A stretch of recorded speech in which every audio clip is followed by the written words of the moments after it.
hope you had a good Thanksgiving weekend. I'm starting off December 1st, rabbit, with Haviv Rettig Gore, senior analyst for the Times of Israel, host of Ask Haviv Anything. He also has his own Patreon if you want to participate in that community, which there are additional benefits for.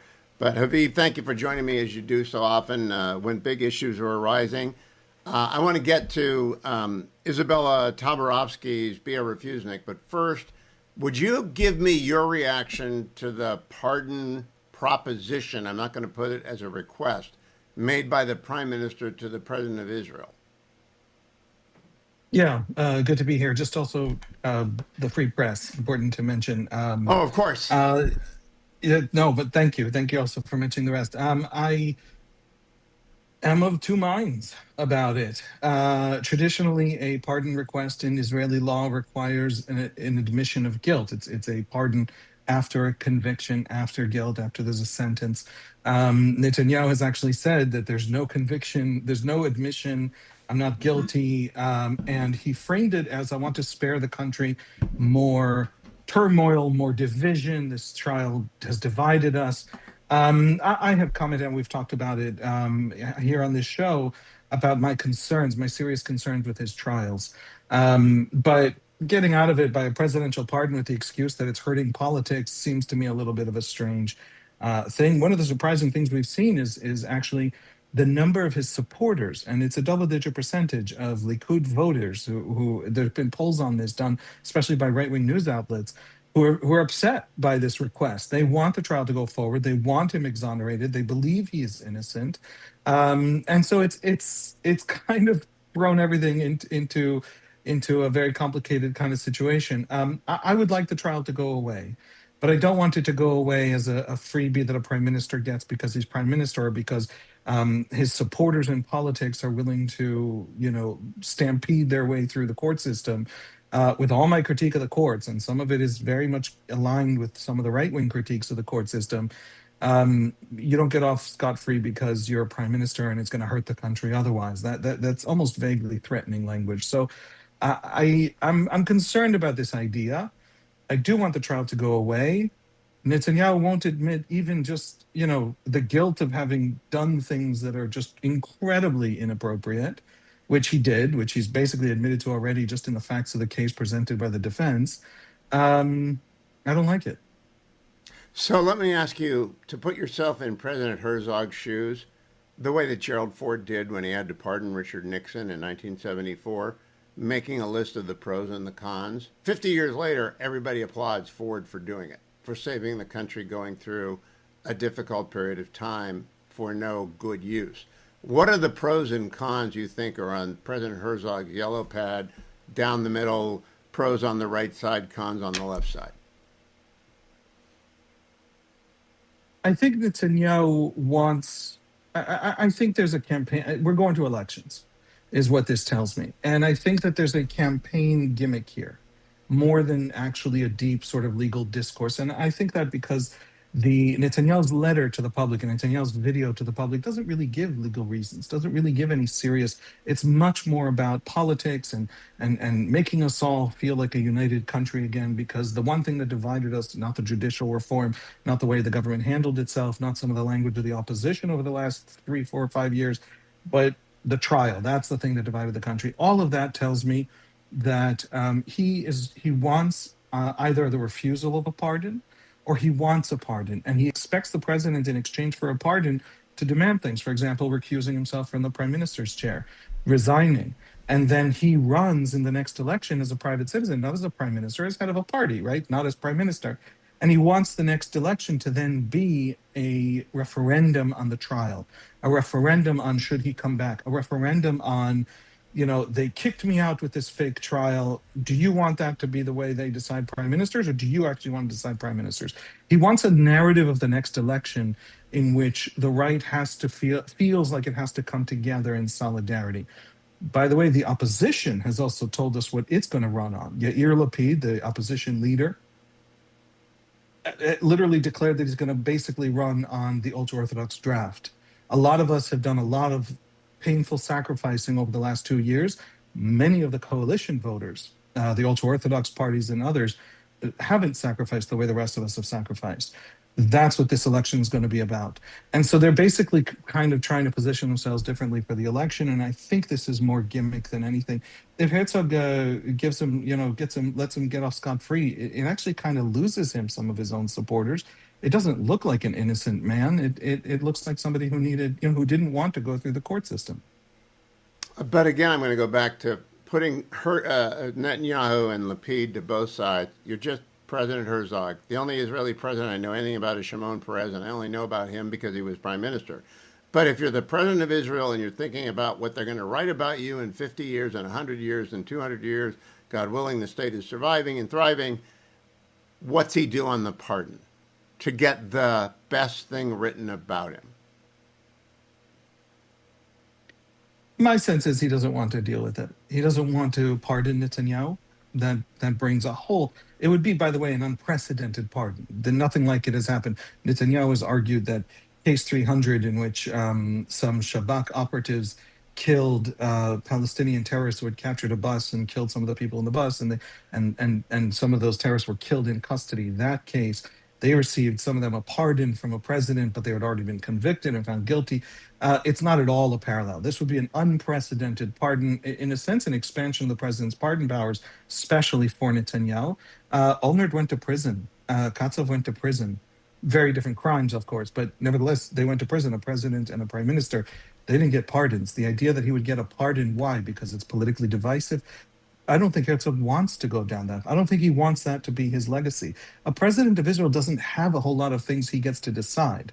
It's mostly a ceremonial role. The big decision he will have in his term will be this one. Is this what he wants? Right. So I think he's going to try and avoid it, or try and condition it, or just not give it, and force Netanyahu to run on something else. They'll call him a left winger. Who he was the former head of the Labor Party. Okay. He is a left winger. I know nothing about Israeli history except what I've learned from guests on this show and a couple of books. But I'm going to guess he gives him the pardon because Jerry Ford was proven right, even though he lost the election because of it. It was best for the country to pardon Nixon, also unprecedented, also never expected, and facing an election on a date certain. But Ford wins in history. If Herzog cares about history, I think he'll do it. Let me turn to... Let's wait right there. I talked to Haviv right before the show. I'll play the second part to open hour number 2. But I do have to take my relief factor because all 7 kids... Hope you had a great Thanksgiving. All 7 grandkids were here. And 5 of them are 6 and under. And 2 of them are 3-year-olds. And on Saturday morning when everyone left, I couldn't move. I literally could not move. And I did my best to do the lifting the right way. But it didn't work, and that's why I've got my relief factor. I'm taking it right now. Because I'm flying to Fort Worth for the American Legislative Exchange Council tomorrow and Wednesday, coming back on Thursday morning. And I got to deal with a dreaded overhead bin, and I'll take my relief factor with me, but I've been tripling and doubling down. I'm mobile again. Took a good, let's say, 36 hours to actually move away from a heating pad. But I did, and I'm glad that I did. And I'm glad that I can tell you, you ought to try Relief Factor, 1-800, the number 4 and the word relief, or go to their website and ask for the the special value pack, the starting pack for $19.95 at relieffactor.com. Relieffactor.com. You can also get the starter pack for less than $1 a day, $19.95, when you call 1-800, the number 4 and the word relief. Also want to remind you, we are running a campaign to make sure as many children as possible are remembered at Christmas, even if their mom or dad are in jail. We're running the Angel Tree campaign. They are sponsoring it like they do every year. And this audience always comes through. You can call 888-206-2764, 888-206-2764. Christmas is 25 days away. Give a listen, please, to a parent, Renee, who missed out being with her daughter because she was formerly in prison, talking about Angel Tree. While I was there in prison, I had to spend 3 years apart from my child for my sentence. And during that time, of course, she began to grow, and Christmas time came along. I signed up for Angel Tree, and once she was able to start receiving gifts, Angel Tree would show up like I was right there with her for Christmas, and it kept us connected. So that was how I got started with Angel Tree. And that's why I hope you get started with Angel Tree and make it an annual tradition in your family.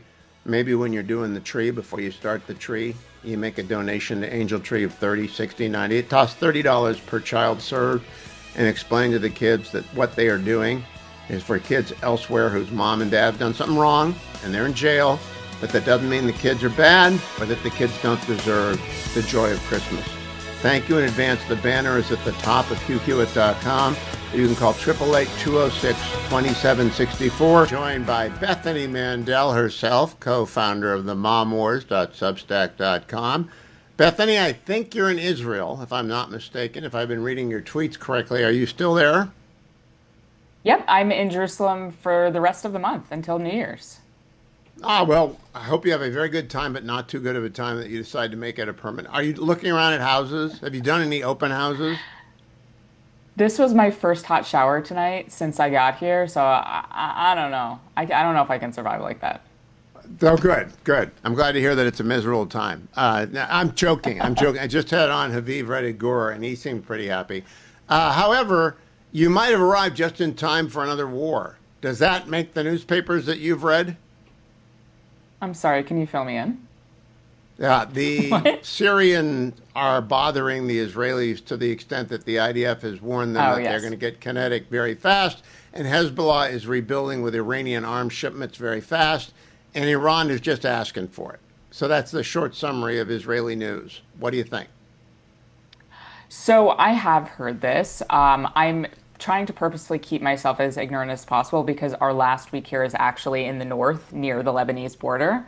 So I'm trying to keep myself cocooned as much as possible so as not to disturb my last week here. I have heard that. There was an incredible video actually of a helmet that an IDF soldier was wearing in Syria yesterday, I believe. And he was shot in the head, and thank God the helmet was of good quality. Not all of them are. And he survived, thank God.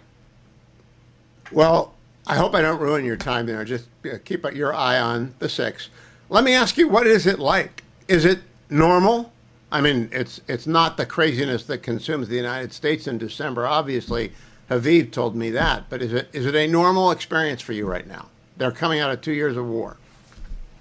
Yeah, it's completely normal here in Jerusalem.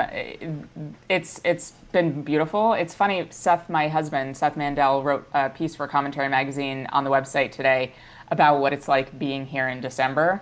And my kids have been joking around like we came to Israel and yet Christmas is everywhere. They're still playing Christmas music. There's still Christmas trees everywhere.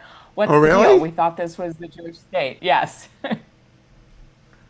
Well, that's a little thing I did not know. I've never been to Israel in December, but Haviv pointed out it's Hanukkah. It's not a major holiday, but we have to copy everything Americans do. So, is the Christmas music any good? Do they have Feliz Navidad? Well, it's all written by Jews. That's the funny thing. Half the Christmas music in America is written by Jews, and so maybe they're just proud of that. I'm not sure, but we've been in stores numerous times where Christmas music starts playing, and my kids kind of look up and think, "What? What's going on here?"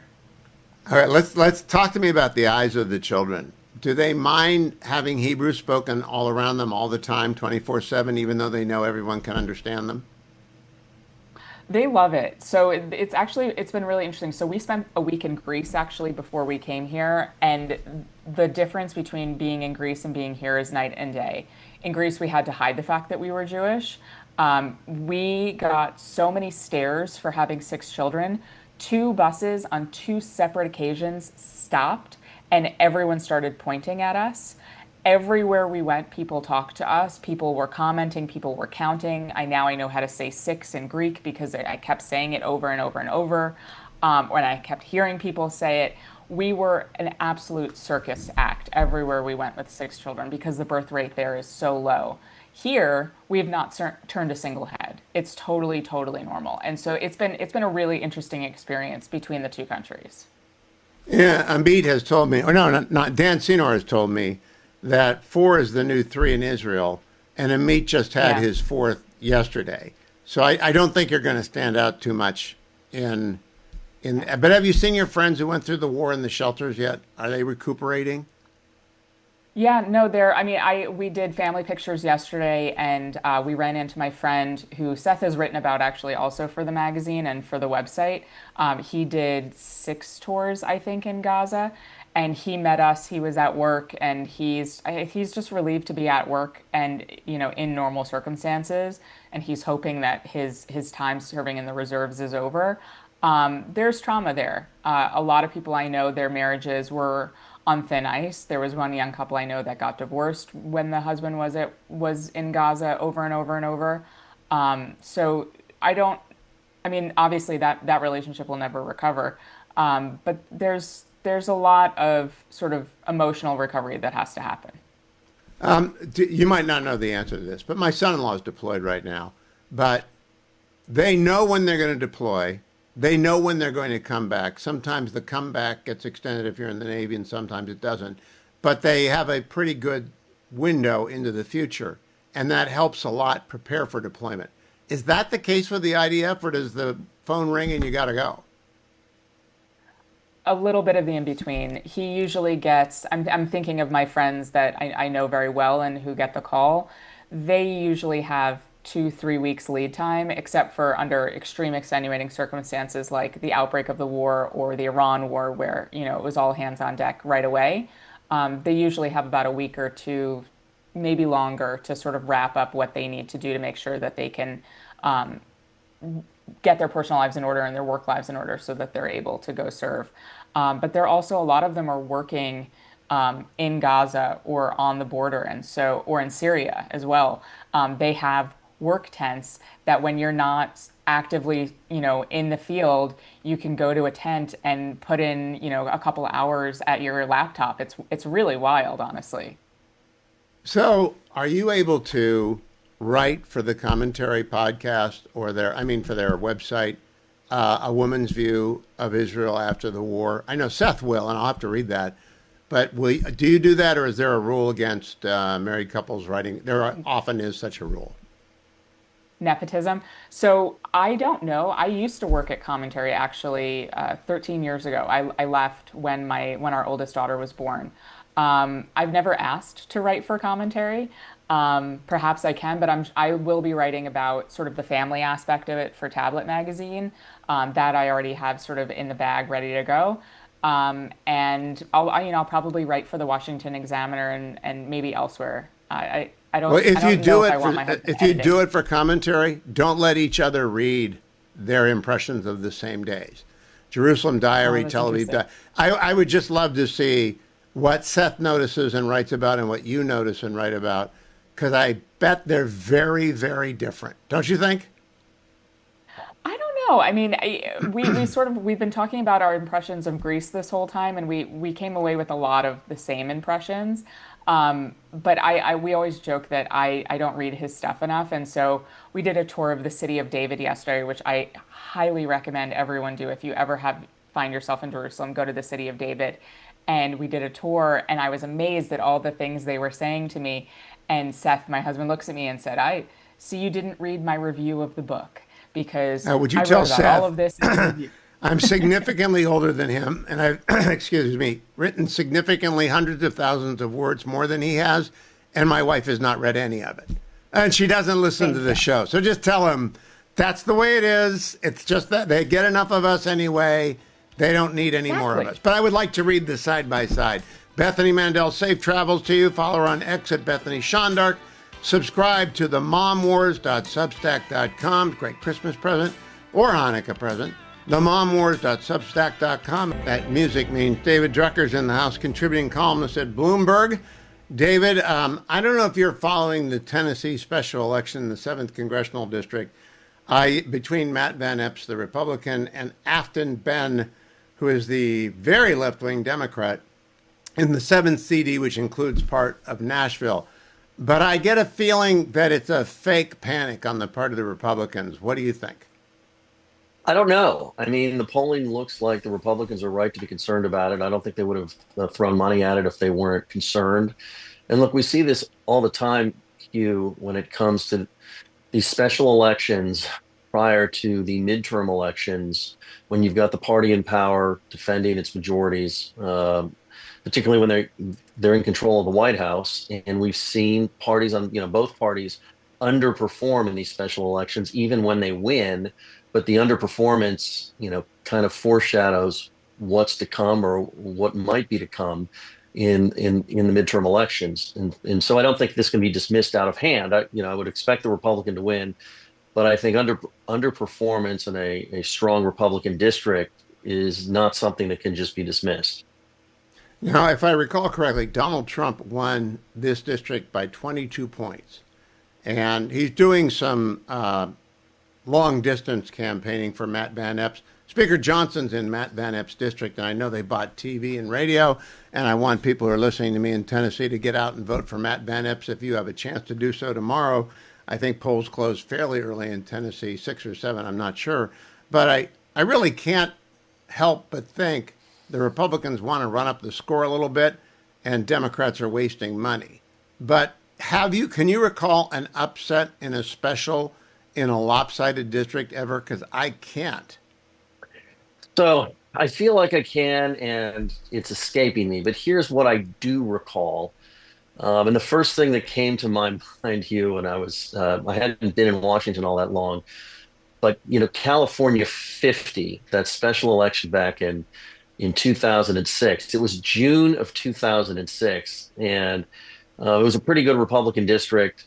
The Republicans had to work really hard to keep the district. They ended up holding it. And I remember at the time, a lot of the thinking on the GOP side was, there was nothing to see here after all.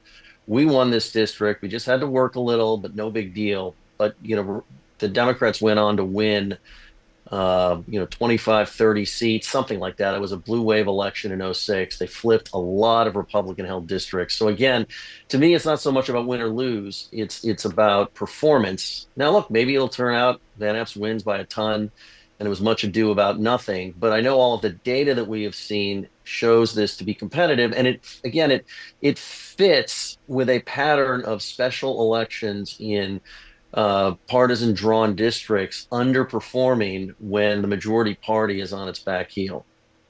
Well, I'll tell you, if Van Epps won by less than 4, that would be all hands on deck, fire alarm time. If he wins by double digits, that's just an off-year drop in enthusiasm. But if he's between 4 and 10, you're concerned. But if he's under 4, you're scared. And if he actually lost, start measuring the drapes Democrats, right?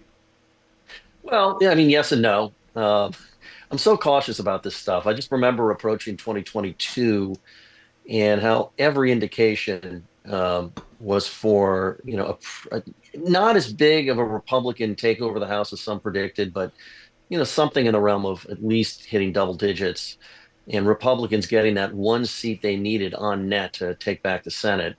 And things didn't really play out that way. So yes, you'd have to be super concerned if Van Epps lost to Bain. And Republicans, I know, are already getting concerned about the midterm elections regardless, given where the president's numbers are and given how voters feel about the economy. But clearly a loss would, then you'd see real panic. I don't actually think you've seen panic yet. I just think you've seen prudence, but then you'd see panic.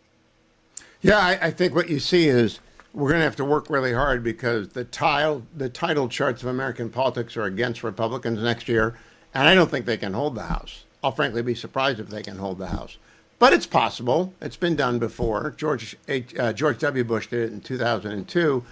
But I've got to think the poly markets or the prediction markets have got the Dems winning the House about as favored as Ohio State was over Michigan, which was a lot. Well, and by the way, you may have missed it. Ohio State won by a lot. Oh, no, I watched it. I saw the whole thing. It was better than watching UCLA lose to USC, so I was fine with that. Okay, well, yeah, I can get with that. David M. Drucker, follow him on X with Bloomberg. Don't miss his columns. A good December 1st to you. I'm joined by Dr. Michael Oren, former ambassador from Israel to the United States. He's the Wilson Center Joseph Gilderhorn Distinguished Fellow as well. He's also an expert on all things Israel. Dr. Oren, welcome back. There's a pardon application of sorts on the desk of President Herzog from Prime Minister Netanyahu. What do you think the president of Israel does with it? I think he's going to try to issue it, but it's not going to be easy. Pardons have become very commonplace in American presidents. Certainly Biden did, Trump did. They're very rare in Israel. And this is a peculiar case because under Israeli law, in order to get a presidential pardon, a criminal or someone who's accused of criminality has to admit some form of guilt. And for a politician, that carries with it a stamp, which is strange to say in English, but is moral turpitude. Get that? Moral turpitude.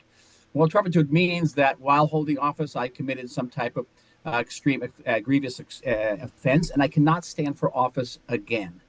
Netanyahu is not going to admit guilt, at least not guilt of a major criminality. He maybe could admit to a misdemeanor in accepting those cigars and champagne from friends abroad, a misdemeanor. It wouldn't even be that in the United States. But he'll never agree to moral turpitude, which means he won't be able to stand for office again. And Netanyahu, I think, wants to run next October. And if not, he would like to be the next president of Israel, which is an honorific title, but one he wouldn't mind holding.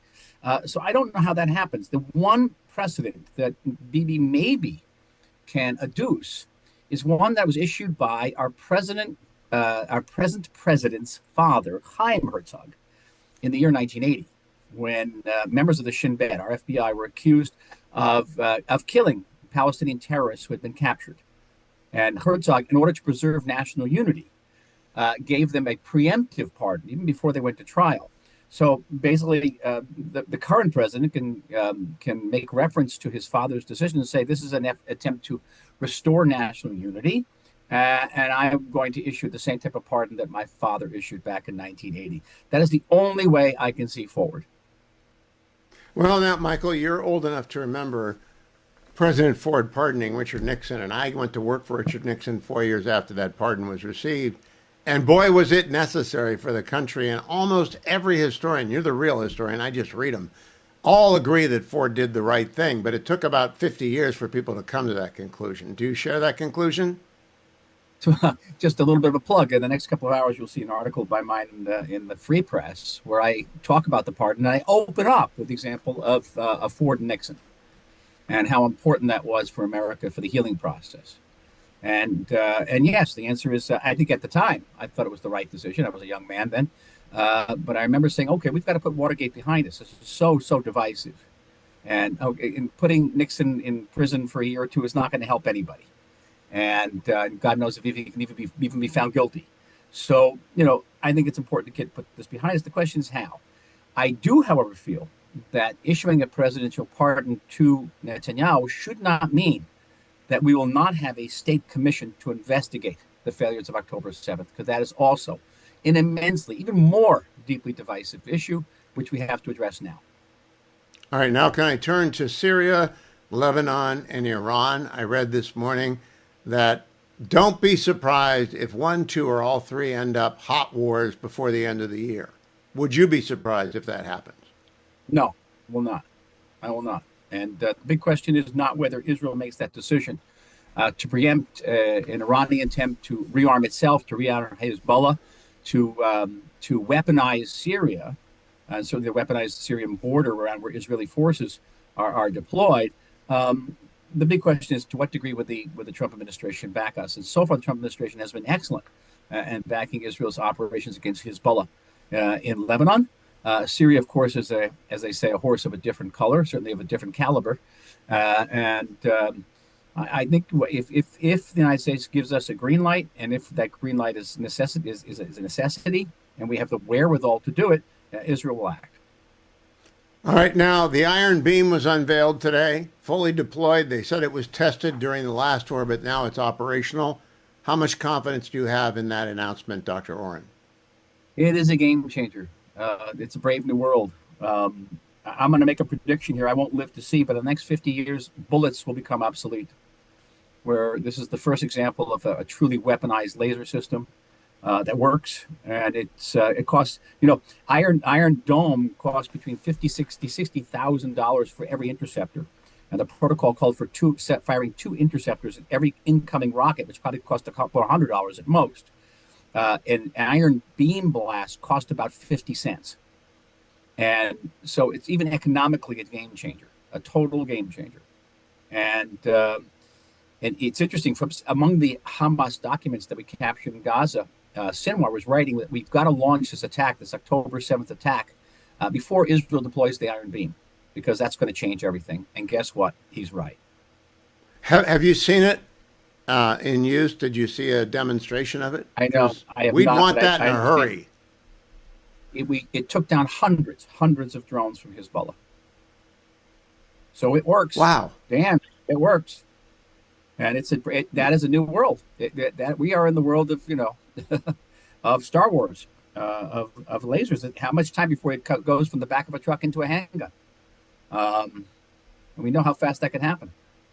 And how fast until it deploys to U.S. aircraft carriers, which are pretty big targets, which have rail guns and stuff like that. But given that they're the biggest targets in any superpower conflict, you'd want them to have. How big is the thing, Michael? Is it about the size giant? of an iron dome? No, it's about the size of an iron dome.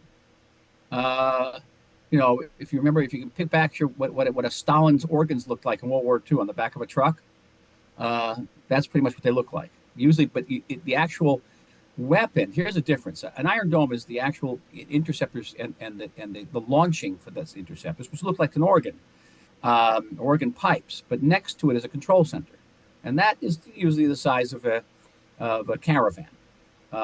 This operation seems to be all on one truck, which is quite extraordinary in itself. Is there? We're almost out of time. Is there a name associated with it? Is there a individual who gets credit for this? Yeah, it's Danny Gold again, the same wonderful engineer who was the mastermind, the pioneer of Iron Dome. It has a Hebrew name, Magen Or, which is a shield of light. Wonderful. Dr. Michael Oren, thank you for joining me. I hope you had a great Thanksgiving. Follow him on X America. Read him in the Free Press. Well, I will. He's talking about the pardon of my old boss, so I want to find out what he says about that. Dr. Michael Oren on X, Michael Oren at the Free Press. I hope you had a great Thanksgiving. We did. My daughter-in-law hosted all of us, and there were many people there, mostly from my side of the family. 3 plus a baby from my son-in-law's in-laws. And so they were a little overwhelmed by the wave of Hewitt-related people who rolled in. But my son's father-in-law and I are good pals, and we did the dishes. He did them one-armed. He had rotator cuff surgery. Try drying dishes when you have rotator cuff surgery. Not a good idea. But we had a good conversation. Now, if I were thinking about asking for the hand of someone in marriage and I hadn't yet gotten a yes, I might give the bride-to-be's father a besthotgrill.com. I think that would clinch the deal if you got them the besthotgrill.com. Any size. Now, if they go to besthotgrill.com, they're going to see that there are 6 sizes. And they're going to wonder, why did I get the littlest one? So you might not want to give them the littlest one. You might want to give them the one or two up that still fits and can be used for tailgates or picnics or outdoor adventuring. So I mean, there are 3 actually that could fit the bill. But if you really want to win the way into your in-laws' heart, besthotgrill.com. If you're working to work on your own home, though, and you've got fireplaces, look for the Rasmussen Fireballs. Patented, only place you can get them. The Rasmussen Fireballs are only available at besthotgrill.com. But that's where you also get the Solaire infrared grill, which goes from 0 to 1,000 degrees in lightning fast time. I think it's actually 3,000 degrees. It gets really hot really fast, so you can be done cooking in the cold or in the hot very, very quickly, but with the best tasting meat you'll ever grill. And between now and Christmas, they've got special deals going for you, which I've got to go find because, of course, I can't. 25% discount off of the Solaire Anywhere and Everywhere portable infrared grills, 25% off. And through December 5, for the Steelers fans, at the end of this week, if you purchase a 27-inch or larger Solaire infrared grill, you'll receive a free stainless steel griddle, and that griddle will allow you to make pancakes and all the other sort of stuff that you want to do. If you need to save some money, don't spend it at Best Hot Grill. Go call Consumer Cellular consumercellular.com/Hugh. consumercellular.com/Hugh. 1-800-411-4454. 1-800-411-4454. A lot of you hear me mention Consumer Cellular every day, and every day you think to yourself, you're going to check your phone bill, and then you don't. And then you hear me the next day say, hey, you can save a lot of money with Consumer Cellular. It takes 20 minutes to switch. And if you're over 50, you get 2 lines with unlimited data for $50. And if you remember my code, Hugh25, you'll get an additional $5 off each of your first 5 monthly invoices. But you still don't call. So remember the number, 1-800-411-4454, 1-800-411-4454, or go to consumercellular.com/Hugh, and remember the code Hugh25. Good December 1 to you. I hope you had a great Thanksgiving. I'm Hugh Hewitt inside the Beltway. Should be in Texas tomorrow if the storm just holds off a little bit longer. We got an ice storm headed our way, but I'm leaving on the first flight out of the airport tomorrow morning, so it should not be a problem. Knock on wood, that drives Dwayne crazy, but Dwayne is at the American Legislative Exchange Council conference setting up for the broadcast tomorrow and Wednesday, so he can't hear me to make him go crazy when I knock on the desk. I want to get back to the interview I did right before the show with Haviv Rettig-Gur, Free Press columnist, Times of Israel senior analyst, host of the Ask Haviv Anything program. This is part 2 of that interview. Before we get to Be a Refusnik, and I want to make sure people hear about that, Syria and Lebanon, it appears from news reports that they are both heating up. By heating up, I mean war returns to both fronts. Is that your assumption at this point? Yes. Until October 7, nobody noticed anything happening in the Arab world. The Arab world could, around us, countries around us, Hezbollah, Hamas, Iran, which is an Arab, but nevertheless part of the Middle East, they could arm, they could declare their desire to murder a nation, they could do whatever they wanted, and everybody just sort of wrote it off as the Middle East being weird and crazy in the Middle East. And then on October 7, it was driven home to Israelis that they mean it, that they're serious, that our adversaries are as smart as we are, because they're tyrannies, because they're ideological extremists. They're not so competent as we are, but they are exactly as smart as we are. If they have the element of surprise, they can do terrible damage. And Israel now has a fundamental strategic ethos that it is no longer going to let anything build up on its borders. We already are watching. We are watching. Iran is back in play. Hezbollah has been building up very seriously. The Lebanese state desperately wants to control Lebanon and have Hezbollah not be building a new militia, rebuilding its militia in Lebanon, but it is failing to do so. It doesn't have the courage to do so. Lebanese officials are terrified that going after Hezbollah more seriously will relaunch that disastrous Lebanese civil war. And in Syria, it's basically Turkey's game. Syria is essentially patron of Turkey. Giuliani, the new president, could bring a lot of stability, but that stability is at the cost of doing Turkey's bidding. And Turkey is a great supporter of Hamas. Turkey's ruling party, the AKP party, is a Muslim Brotherhood party. And so Israel is watching Syria and Lebanon. There have been missteps. There's been a lot of debate about this in Israeli press. Some of the things the Israeli government has done in Lebanon and Syria have been, I think, very wise. Some of them have been not so wise. But the fundamental strategy is you don't let them rebuild, and they're rebuilding. And the only time anybody notices any of this is when Israel blows something up. But they're not noticing that Hezbollah is returning to stockpiling, to training, to preparing to drag Lebanon into the next war. So yes, they're absolutely heating up, and hopefully a small, limited operation now can give us, another couple of years of not having to go to a serious war that Hezbollah plans to be much more destructive.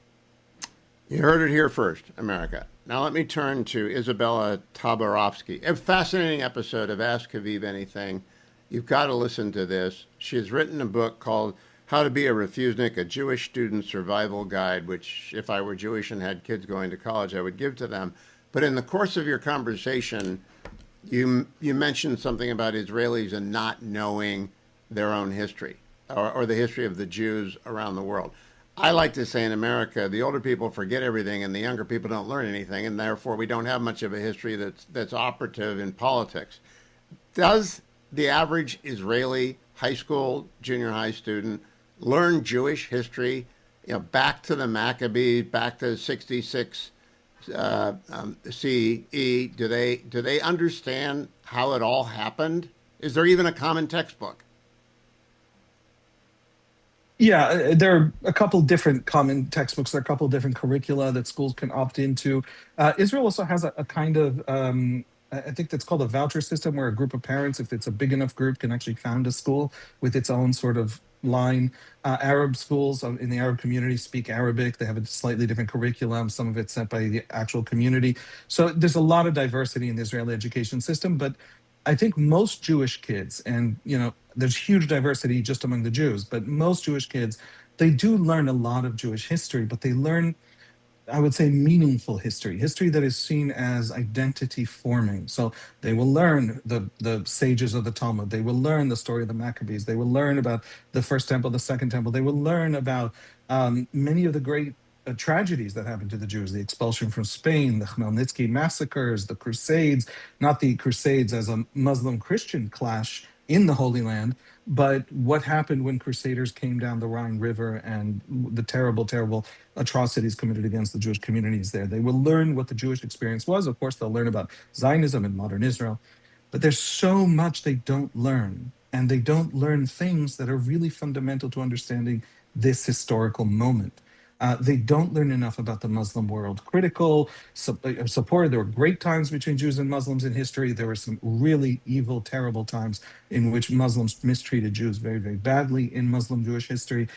They don't learn much about it of any kind. And so one of the stories that Isabella Taborowski really wants Israeli kids to, she wants Jewish kids in America, college kids in America to know, but I would also like Israeli Jewish kids to know, is the astonishing story of Soviet Jews and the stories of heroism that come out of there, but also of the Soviet Empire.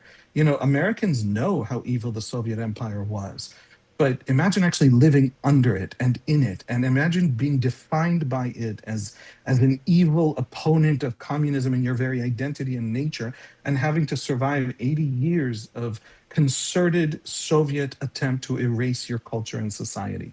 That is what the Jews, the 2 million, 3 million Jews of the Soviet Union went through over 4 generations. And that story, Israeli kids don't learn, Jewish kids in America don't learn. That's a story that we need to get back to seriously learning. Last question for this time, Haviv. America's majority Christian country. I'm a Christian. My wife's a Christian. And we enjoyed a series that ran for 6 or 7 seasons called The Chosen, which is set primarily in the life of Jesus. I'm just curious if anyone has seen it in Israel and what they think of the depiction of life in Roman-occupied Judea, circa 20 to 40 CE, as best we can tell. Have you seen it? I have not. No, I'm sorry. I have not seen it. But now that you said that it's an important artifact of culture right now, I will go and see it. I think the Jews generally, you sort of wake Jews up, Israeli Jews at least. I don't know what happens with American Jews. You wake them up at 3 a.m. and say to them, "Time of Jesus, what do you think happened?" And their basic sense of things, what they kind of learn, what's in the air, what's in the education curriculum, is that it was a terribly oppressive state that would go on, by the way, to carry out 2 major massacres. There was also the Bar Kokhba revolt about a century later that the Romans probably exiled or killed a million people. And so it was a time of tremendous, tremendous suppression. And to most Jews, I think Jesus' story fits within that kind of frame. Yeah, well, this is what the series... Yeah. The series does very well, and I wasn't aware that it was going to take this tack. Roman occupation plays an enormous role in this, and so does observance of the law, so does the Pharisees, the Sadducees, random preachers like Jesus who have followings, and generally women being subservient to men, but how the local, how there's a backwater town and a major town. I'm just curious if anyone ever critiqued it or reviewed it from an Israeli point of view as to its authenticity about 1st century BC and 1st century AD Israel, because that's what it's all about. And I thought, that's pretty fascinating. I wonder if anyone's done it. Apparently not, or you would know about it, Haviv. I would think you would know about it. I appreciate this. Have a wonderful holiday season ahead, to the extent that the Israelis, celebrate December the way Americans do. Enjoy it, even if you're on the precipice of Hanukkah's coming, but that's not all month, right? That's 7 No, days, 8 days. and it's not a very big holiday. It got big because it has to compete with Christmas, but it's one of the minor ones. Yeah. Well, have a happy Hanukkah, and I'll talk to you again in the new year. Thank you, Aviv. Thank you. I got to tell you, I really do like The Chosen because I think it has good production values. But I should have said that to Aviv. I want to know what you think about the production values. What I wasn't getting at, watch this to learn the story of Jesus. I wanted to know if he thought it had good production values in the depiction of Jewish life in the last century before Christ and the first century after Christ, in the Common Era, as it is called everywhere but America, where it's AD. If you thought The Chosen did do a good job of that, tell me. 1-800-520-1234. Just a quick question. It's done. It's been done for a couple of years. And you may have forgotten it. You may not have an opinion on that. But Harley will open up the phones. And I'm just curious if you think, if you're an American Jew especially, and you saw any of it, did you like the production values? Obviously, the premise you're going to reject, unless you're a Christian. You can be a Buddhist, you can be a Muslim, you can be a Jew, you can be a secularist, and you'll reject the premise. But production values are production values, right? There's the production values of 1960s Batman TV, and there's the production values of the Batman series, and they're different. 1-800-520-1234, connection to the Hugh Hewitt Show. I have a ban on Christmas music until December 1. Adam has been engineering the show for a quarter century, so he knows what I like. He knows that I love the Holly and the Ivy, so we're coming on strong with the Hugh favorites. The question on the table that I posed to Aviv Reddy-Gur out of left field was, have you seen The Chosen? And I'm not proselytizing Aviv. All right, I'm not trying to convert anyone. I'm a Christian. I believe it. I think it's manifestly true. The argument from design obviously evidences that there is a God, and the God wants to be known, so do a little investigation and figure it out for yourself. And my friend Dennis Prager and I have talked about this at length forever, and if Dennis was on, I would ask him. When he comes back, I will ask him to critique the show, The Chosen. But I like it because of its production values. It's 6 seasons, and it's the life of Jesus, and it is intentionally quite deliberate in that they're not rushing. It's not like the Passion of the Christ, not the wrap-up, not presuming facts not yet in evidence. It's laying out the story as Christians understand it to be true, and which I believe to be true. And they did it. Normally, I'm not big on Christian movies. I think the production values are not very good. I don't like old movies sometimes because the production values are not very good. But the production values of The Chosen are very good. At least I think so. Do you agree? Francis in Austin, Texas. How are you, Francis? I'm fine, Hugh. The production value of The Chosen is probably one of the best I've seen. I agree with that. And do you think our Jewish friends would be offended by it in any way? No. I have Jewish friends who have seen it, and they're not offended by it. I don't think they would be either. It's just a first century.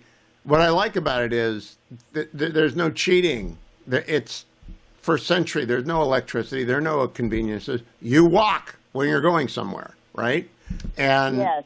You got to find food when you got to find food. And you run out of money. And there are red light districts in every little town. It to me, yes, I thought perfectly done, well done. And of course, my favorite apostle is Matthew because that's my confirmation name. But he also turns out to be the most charming of the apostles, I think. I also get my news from Salem. Well, then you're well informed. How do you listen to my show? I listen to your show. But I mean, how? Are you on a computer or are you in a car? No, it's my TV. Ah, wonderful. You know what's amazing to me, Francis, is the number of delivery systems of this program has grown from the time it began 25 years ago with 9 stations to 400 outlets, and that does not count the podcast. It's remarkable. Francis, thank you. Who knows how people will get stuff. Paul in Philadelphia. Paul, are there Christians in Philadelphia? I'm joking. Go ahead. I'm sorry, I didn't hear you. Well, I can't say that because your Archbishop Emeritus is a friend of mine, so I know there's at least one great man of Christ in Philadelphia. I'm sure there is, yes. I'm from outside Philadelphia, King of Prussia area. Valley Oh, yeah, Forge my Park. law school roommate lived there for a while. Bill, if you're listening, shout out to you. Tell me what you think about the production values. I think it's phenomenal. If you like series like Yellowstone, Sopranos, it is top notch. Different topic, obviously, but it is top notch. They are professionals. I've actually been on the set with my grandsons. Oh, really? And it is How'd that happen? It's somehow or another. My son heavily involved. He was studied a little bit to be a missionary, and then he decided not to, and he went a different way. So he got us on, and both my grandsons have been in season 2 and 4, and I've been in season 3, and we just finished 5, I guess. Well, there's 6 or 7 total. I can't remember, but 6. they're all very, very well done. Working on 6. It is a phenomenal series. People, when I'm retired now, but when I was working, I turned it on to people, and it spread throughout the company. Everybody started watching it because it's a great series.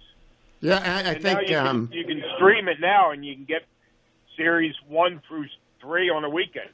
And that's great. I also think it's great when you take it in an episode at a time. But I learned about it when we were visiting my daughter, and they're Methodists, and we went to her church, and their pastor was teaching from The Chosen, not that it's scripture, but then he would go to the scripture about which the episode was based. Of course, there's a lot of fill in the blanks. Of course there is. There has to be. It's historical fiction. But I think it's just very well done, and nothing is egregiously. No, yeah. It's not, wives' tale. It's based on true research. Obviously, nobody was alive then, so we're just taking historical documents. But it is the way they portray it, and it's professional. Well, I think terrific. It's in 156 countries in 80 different languages now.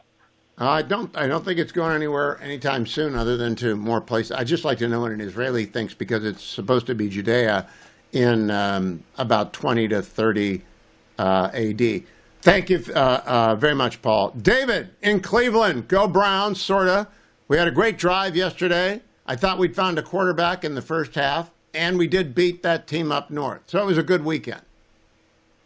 Yeah, kind of. But I'm a season ticket holder since 1970. I'm old, and I. Oh, well, you were like. Yeah, we have a lot in common. My dad held the tickets until 97, from 65 to 97. Then I picked them up again in 99 when they came back. So I go back that far. The people that had me before me started in 46. The year I was born. And they had them, so we took over, and then we had 4. Now I have 2, whatever. I'm right behind the Browns bench, 4th row, but I never go. I'm old and I'm disabled now. I can't even sell the damn tickets or give them away.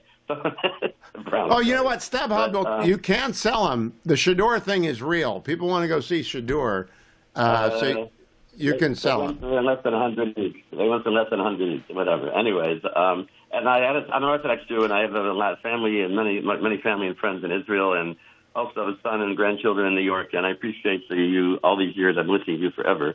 I appreciate your very, very understanding pro-Israel, pro-Jewish stance. Oh, thank you. Appreciated. And I'm a rational American. Shouldn't every rational American be very pro-Israel? One would think, but clearly we're both wrong somehow, so I don't know what the story is. One other quick thing, when my son, who's now 50, had severe ear trouble in his 30s, he found a doctor in either Niles or Warren, Ohio. I think it was Niles. Oh, sure. Dr. Lippy? You've heard of him? Oh, I knew Dr. Lippy.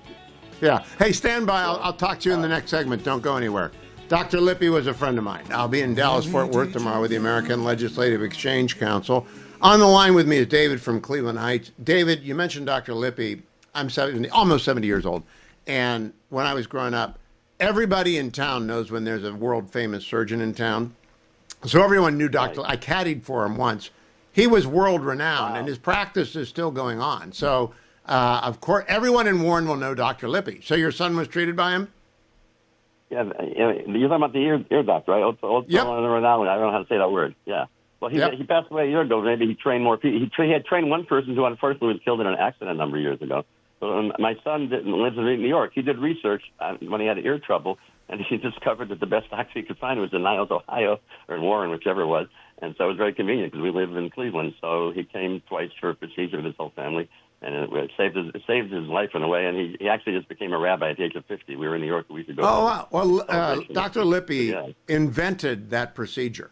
That was his thing, like the Taussig procedure for blue babies. He invented that thing. Yeah, he was incredible. He also still played tennis in his 80s, and as you may know. And he used to go to Israel every summer and do procedures for free.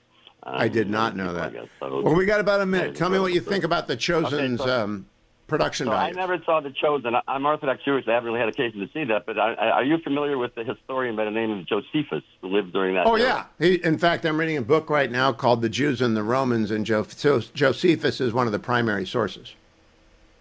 Okay, so basically, if The Chosen follows his history, then they're probably right on because they are. They're. I know the area. I know the region, and I know the centuries very well, and the three big wars. There were lots of little wars, but the Great Revolt, and then the two that followed until they were just not. They destroyed the temple in 70, and then there were two more wars after that, and the last one they killed 1 million people. The Bar something revolt. Yeah, the Romans were nasty. The Romans were nasty people. Yes, they were, and we finally got back. By the way, my wife and I were in Israel in August for a wedding that got postponed from June at the last second, thanks to the Iran war, and now we're going back for the next granddaughter's wedding in December, later, in a few weeks. Well, mazel tov to you, and thank you for the call. I'm glad you made me remember Dr. Lippy. I hadn't thought about him in years, and he was one of those great people from a small town in America who did great things. Thank you, David. I want to tell people about Conservatives for Lower Health Care Costs, a great sponsor of our program. They have a website, pharmawindfall.com. They are dedicated to what I am dedicated, which is if we do healthcare reform, Big Pharma doesn't walk away with big bags of loot. It's not like a cartoon, really. Whenever we do something with healthcare, Popeye is nowhere to be found, and Brutus is big healthcare, Big Pharma, and they walk away with the big pound of loot over their back, and that needs not happen again. Head to pharmawindfall.com, become part of the movement to make sure that any kind of healthcare legislation doesn't result in another windfall to pharma. They've had 3, all right? They've had 3 in 20 years, and they don't need another one. They're doing quite fine. It's time to wean them from federal surplus, federal largesse. Head over to pharmawindfall.com. The other big political campaign that I'm allowing to sponsor online right now is from Americans for Free Markets, for freemarkets.org. And the reason I'm for freemarkets.org, F-O-R, freemarkets.org, is I know there are going to be some tax credits, and for freemarkets.org wants to target them to the people who were screwed by Obamacare. The people who were screwed by Obamacare were people who believed President Obama when he said, if you like your doctor, you can keep him. If you like your insurance plan, you can keep them. If you still believe that, you've been living under a rock. It destroyed American health care. Every practice changed. Every doctor changed. Every doctor you talk to, except the highly ideological ones, will tell you it was a nightmare, and it is a nightmare still. And so there are going to be fixes this year. Some of them are going to be keeping tax credits for working class people who got screwed by Obamacare. I'm all in favor of that because they didn't ask for it. They didn't want it. They got screwed by the Democrats. Wait until they see their premium increases. Now, if you're making $200,000 a year, no. Sorry, you got to bear the burden with everybody else of Obamacare. But if you're at 50 grand, you shouldn't have to. Even 100 grand, you shouldn't have to pay $5,000 a year for your health care because you got forced into a state exchange with 1 or 2 plans and they're both beyond your means, or the only one that covers your needs is that expensive. So head over to forfreemarkets.org, F-O-R, freemarkets.org. And you'll thank me. I only let people on the show with causes that I support, and I do support that. What a better way to open up our Christmas season than with Victorino Mattis, he of the Washington Free Beacon and the Getting Hammered podcast. Vic, a Merry Christmas to you. Let me be the first among many to wish that to you. You know, Merry Christmas to you, Free Hugh. Beacon Christmas, the Free Beacon Christmas party is legendary, right? Legendary. I've never been. I just hear that it's legendary. That's why it's a legend. Why is it legendary, Vic? Well, it's funny, we went a few years without a Free Beacon party, not because it was too crazy and we had to shut it down, but it seems like everybody was having a Christmas party on every single conceivable date between now and December 25th, and it was better to do something in the early spring to celebrate the Free Beacon anniversary party. But this year we brought it back, and I don't know why it's legendary. It's pretty tame. If you've ever seen the party scenes in Animal House, it's just a little bit more than that. Okay. Well, that's good. It's not out of control then. When was it? The Free Beacon Christmas party is yet to happen. It's coming out in a few weeks. Yes, that's right. I'm looking around my desk. Don't see anything. No, you didn't get the email? No, I didn't get the email. I haven't been invited to the White House press party since W was in office. So we might have. I don't know what we might I have did. sent it to your fax machine. Now, did you get invited to the White House Christmas party for media? No, I don't get invited to that. Okay, one. we share that in common. So we're both there on you the go. bad list over at the White House media office. Let me go through my favorite things. I wanted to ask about New Jersey Christmas traditions. Okay. Are there any? Well, if you ask me, there's just a very few places that are open during Christmas Day, and I've been there on Christmas Day, in New Jersey. You can always find at least one pizza place that's going to be open at least till, early afternoon, because there's about one pizza place every 3 blocks in New Jersey. Do So you do you're bound the to find 7 one. fishes on Christmas Eve? No, my friend does. Again, we have a lot of Italian-American friends, and that is a very big to-do. We don't do that.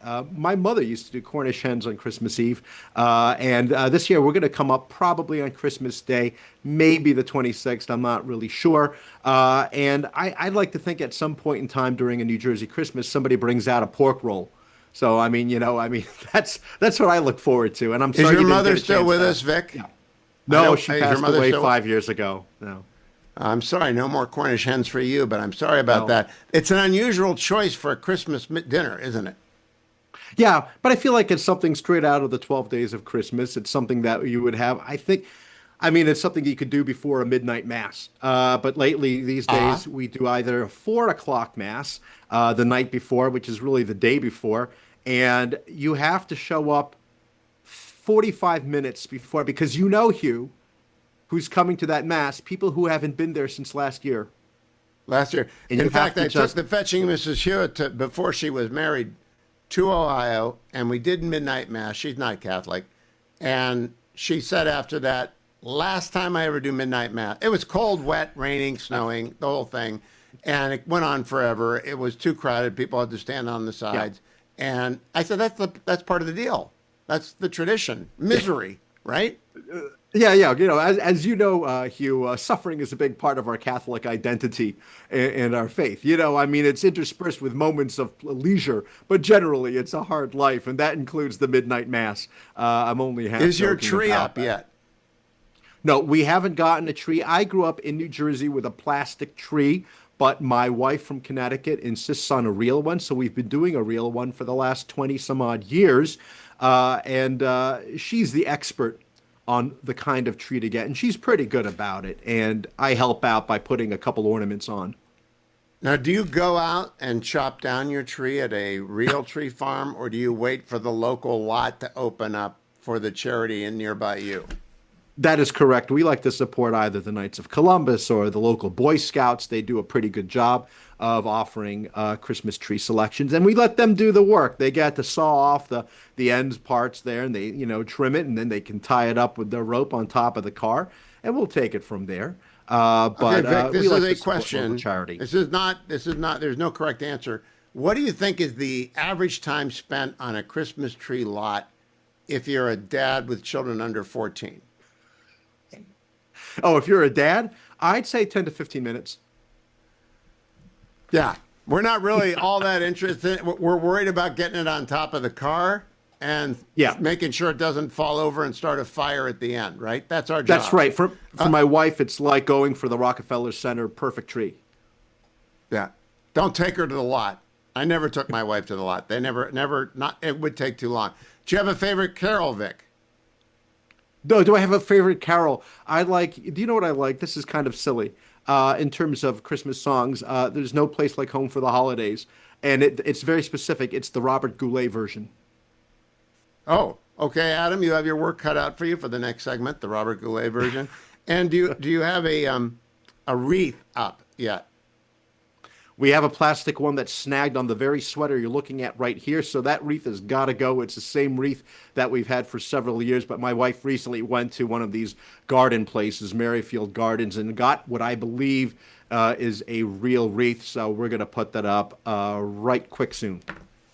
Now, last question. You've got teenagers in the application year. What do they want for Christmas? Well, I would say the first thing they'd love for Christmas is getting into a college.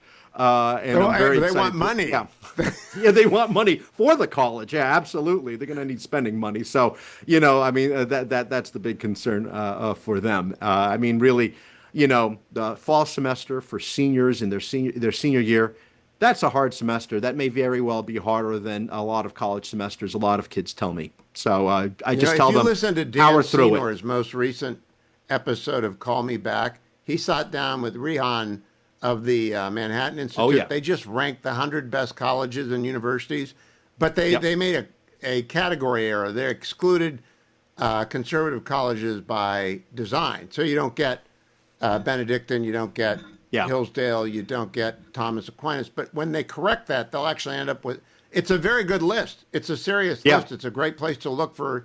They look for intellectual diversity. That's why they cut the conservative colleges out. Yeah, I've seen that myself. And also George Will's latest column, he gave a shout out to The Ohio State University, in particular the Salmon Chase Center for Civics, Culture, and Society. So I guess that's worth checking out, as well as Hamilton Center at the University of Florida. Their word is getting out that parents would actually like their kids to learn something in college.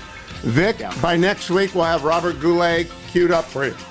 Do not count on it. And by the way, is there a Getting Hammered Christmas special coming out? We are working on it. Mary Catherine is hard at work. We're going to get something back together on a regular basis soon. All right. Talk to you soon. Vic Mattis can be found on X at Victorino Mattis. I can see Vic Mattis with a martini in his hand and a very, very big sweater, looking into the camera and saying this. No wonder he likes it. This time of year, everybody loves stuff like that. And I want stuff like that to happen for kids whose mom or dad happens to be in prison.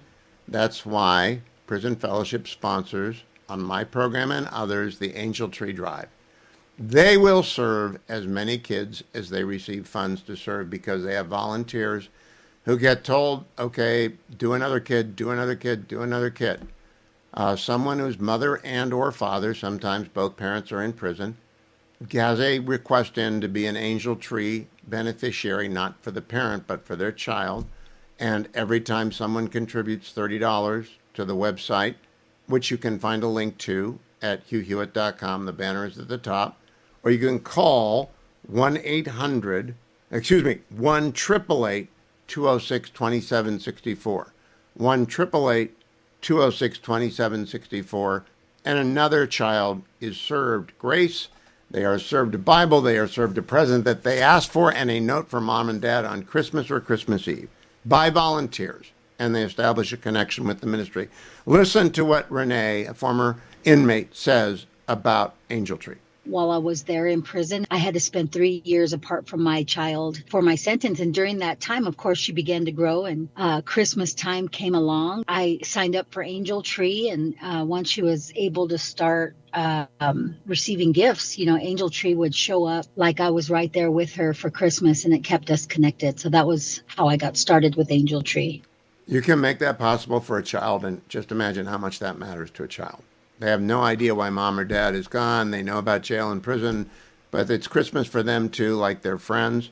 So please call 888-206-2764 right now, 888-206-2764, or the banner at the top of HughHewitt.com. Relief Factor Studio. I've got the Relief Factor Studio. I've got it because of Relief Factor, and I've got my mobility back. I was just exchanging texts with people who are a little bit kitted out after Thanksgiving when families come together. That's the warm-up for Christmas. I've really got to watch it because the grandkids are death on the back, but double down on the Relief Factor and back in the game, moving, able to go to the airport tomorrow to make it the American Legislative Exchange Council. Very much looking forward to that. Let me tell you right now, though, Relief Factor keeps you moving. You will appreciate it endlessly if you give it a try. 1-800, the number 4 and the word relief. The starter pack is $19.95. Give it to yourself as a present for Christmas. Try it for 3 weeks, 3 packets a day for the first week, 2 packets a day for the second week, and then you're on the 1 packet a day. And Relief Factor will work. Go to relieffactor.com. They've got the starter pack there as well. relieffactor.com. Tomorrow morning early, I'm taking off for Dallas-Fort Worth Airport because I'm going to be in Fort Worth with the American Legislative Exchange Council broadcasting with Dwayne and our friend John Williams, who joins us. He's already there. How is the weather in Fort Worth, John?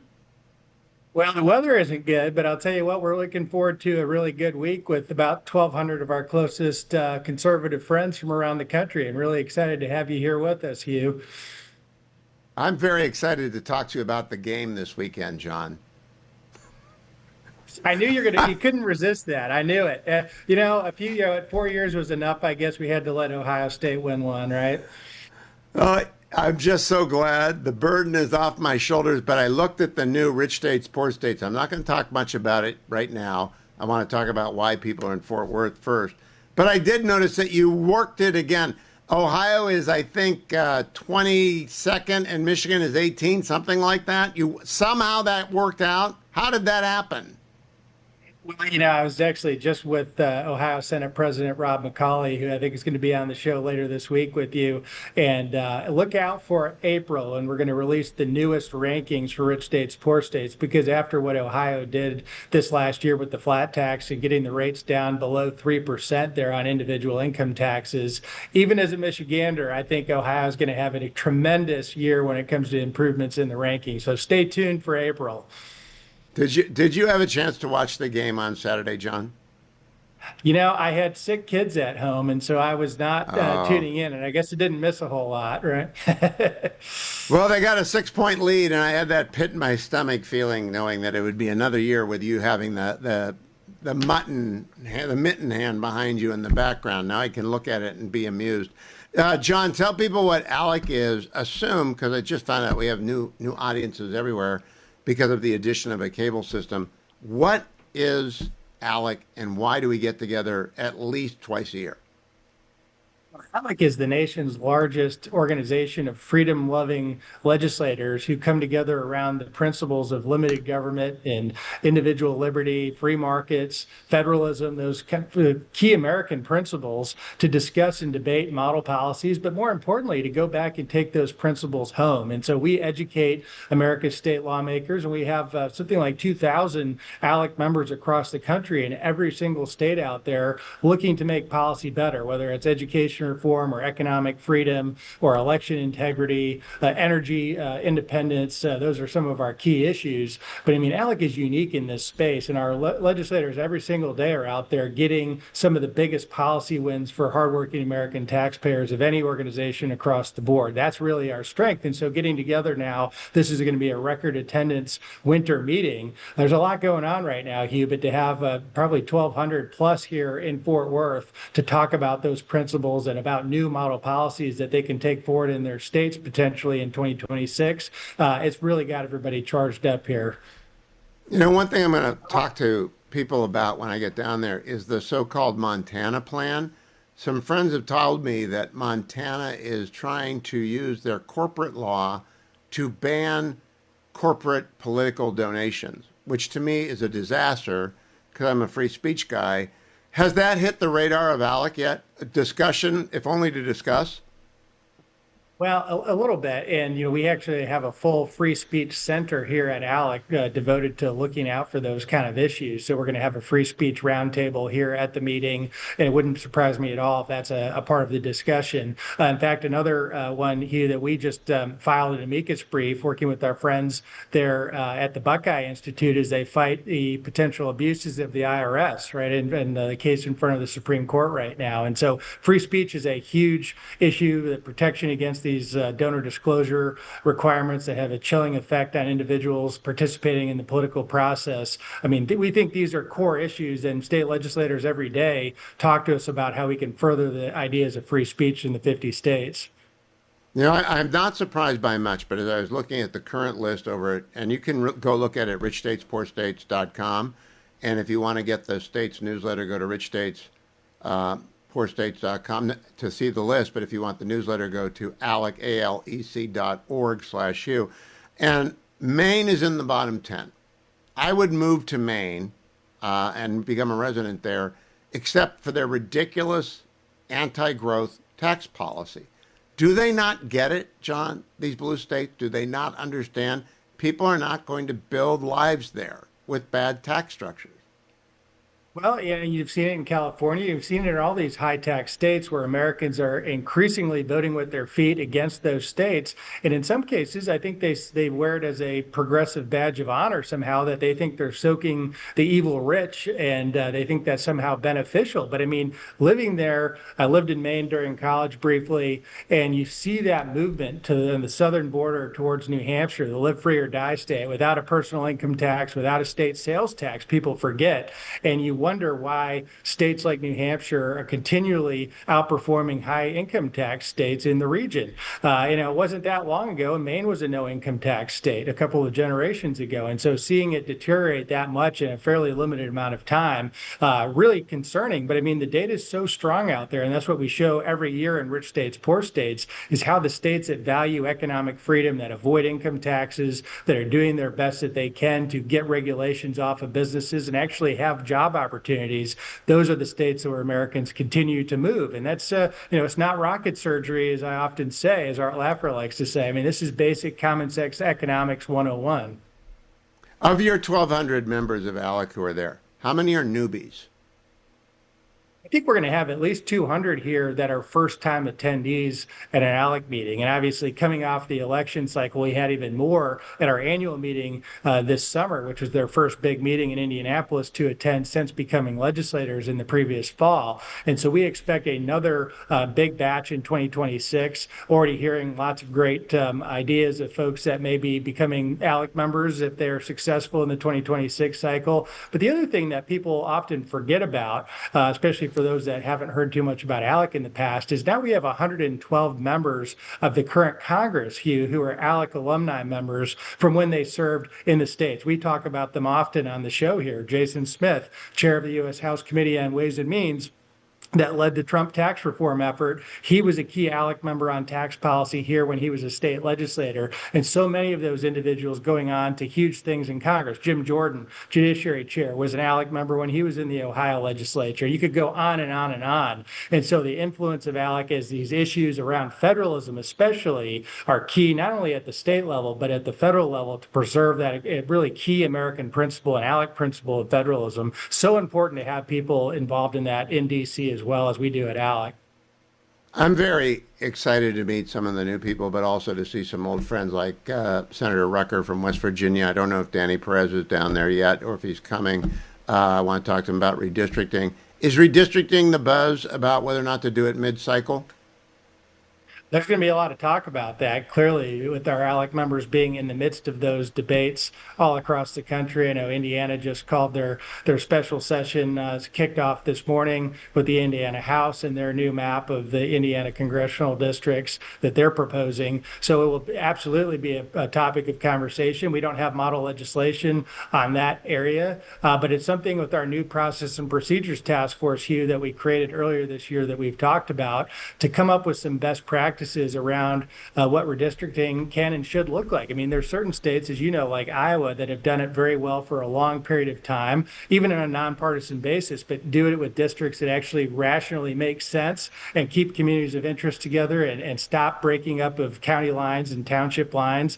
There's some common sense principles that I think will be at play at future ALEC meetings to discuss. And last question. I was on Fox earlier today talking about the Minnesota swindle, where within the Somali community, 78 individuals, that number might go up. Now, that I don't want to paint with too broad of a brush. There are 80,000 Somalis or Somali Americans in the Twin Cities.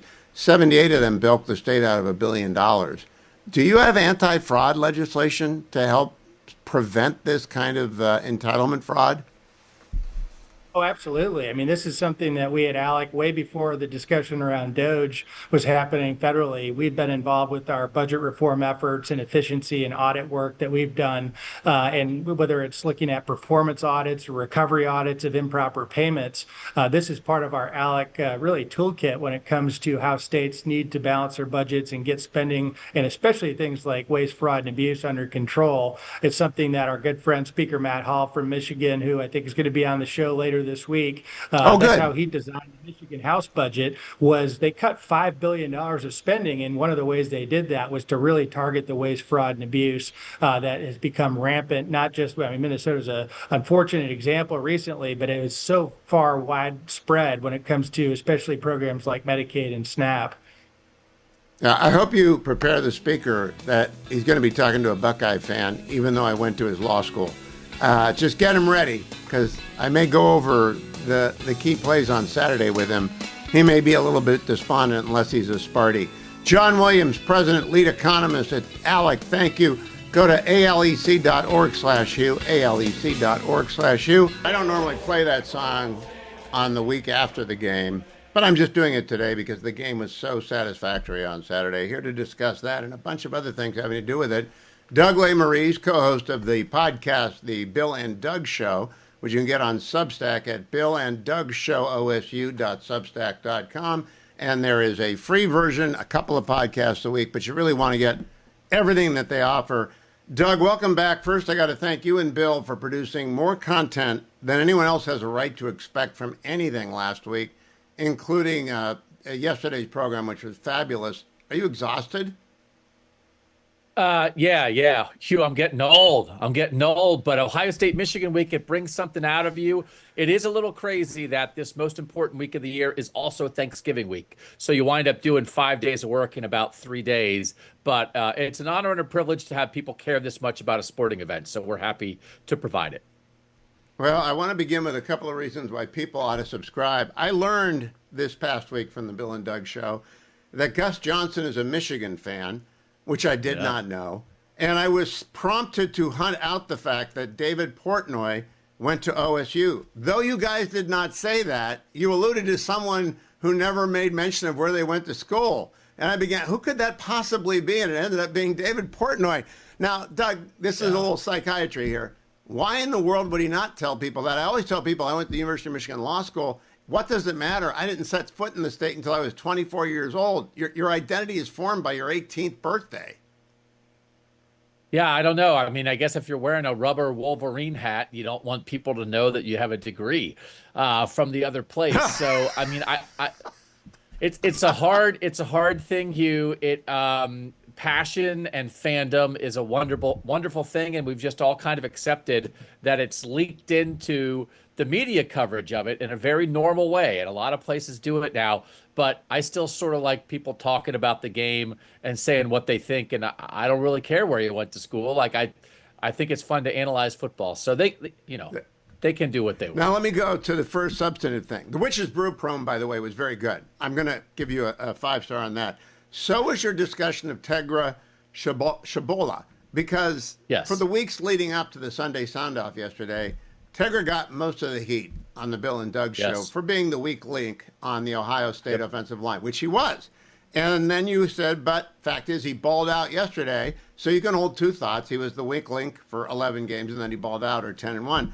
And the question becomes, is it possible that Ryan Day was holding him back a little bit, substituting him a lot, asking him to be even a little bit sloppy so as to create a false impression? Could getting ready for the game reach that level?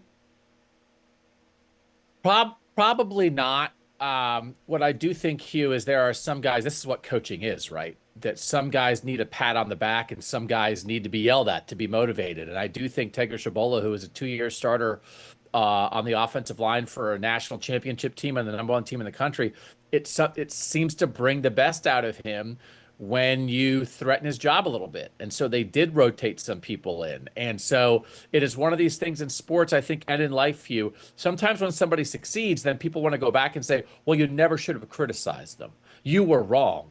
And what is a better, truer tale is they deserve the criticism in the moment. It's not based on a personal thing. It's based on only performance. And they weren't performing the way people expected. But then when it mattered, they performed at their best. And so we're never all at our best 100% of the time. So to say, hey, you need to be better, and then you are better in the game that matters the most, that is actually a great credit to that player and that person. I don't think we have to go back and change our mind.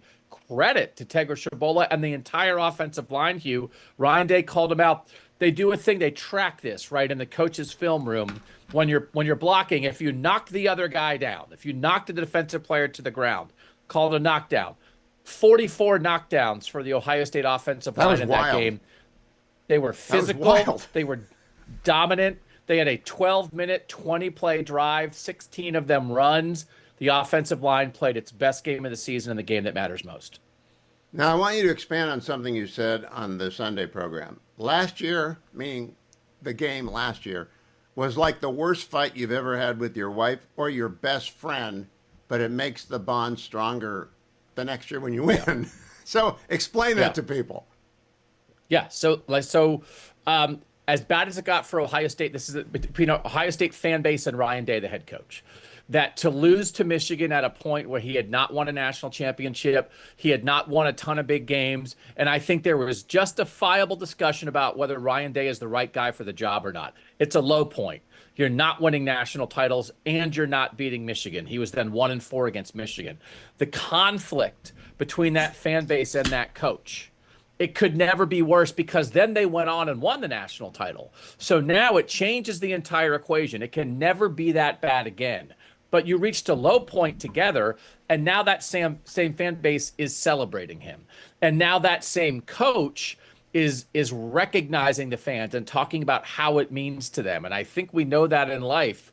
If you can go through a low point with somebody and not have it break you, and you come out the other end and you realize we do care about each other, but also it can never be that bad again. And for Ryan Day and the fans, they're national champions together. And now they've also beaten Michigan. It can never be as bad as it was. And the reason it's so strong, that relationship right now, is because they reached a low point together. Now I want to ask you about Ryan Day. Terry Pluto wrote about him yesterday. And Terry Pluto is the son by the same mother by me. Except I got all the political genes and he got all the sports smarts. He doesn't do any politics at all, and I'm just a fan when it comes to sport. But he wrote about how Ryan Day became a role model after the game by the very careful selection of his words. We're going to win with humility. Well, I agree with him, but do you? So we've been corresponding a lot with Ohio State fans, and we got a note from a father of an 11-year-old. And he said his 11-year-old watching the Ohio State-Michigan game was waiting for fights, was trying to figure out if Ohio State was going to plant a flag on Michigan's turf the way Michigan tried to do it last year on Ohio State's turf after Michigan won. And that father, said, Ryan Day saying we're going to win with humility. He was making the point it's not just about a coach, it's not just about players or a program, that kind of idea spreads. And he said it made him proud as a father that his son got that message from the coach of a football team. So does it matter, Hugh? Yeah, I think it does. Pause for a moment. I'll bring Doug back after the break. Once again, the website is The Bill and Doug Show, osu.substack.com. Doug is, I think, maybe the best voice talent in sports radio, and Bill is super smart on X's and O's and ball stuff. But I grew up on Pete Franklin. People in New York City know Pete. People in Cleveland know Pete. I grew up on him. The only one that has come close to beat Franklin in the years since Pete left my listening radius is Doug Lesmerises. The passion that he brings to it and the knowledge that he backs it up with. So I pre-taped the interview before the program today. Got a couple more parts to play for you coming up. Don't forget, during the break, head over to HughHewitt.com. The Angel Tree drive is underway. There is a banner at the top of HughHewitt.com. $30 takes care of another child, a present, a note from their mom or dad who's incarcerated, and a Bible and a connection to Angel Tree. You can call 888-206-2764, 888-206-2764, or go to HughHewitt.com.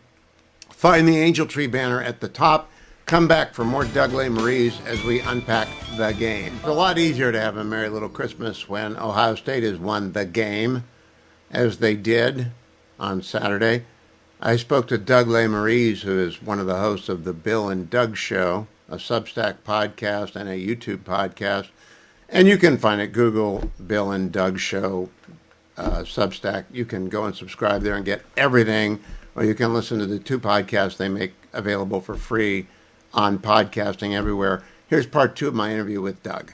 One thing I learned from you yesterday, or from Bill, I think, the Ohio State defense has allowed 1.1 points in the first quarter on average until Michigan scored 6.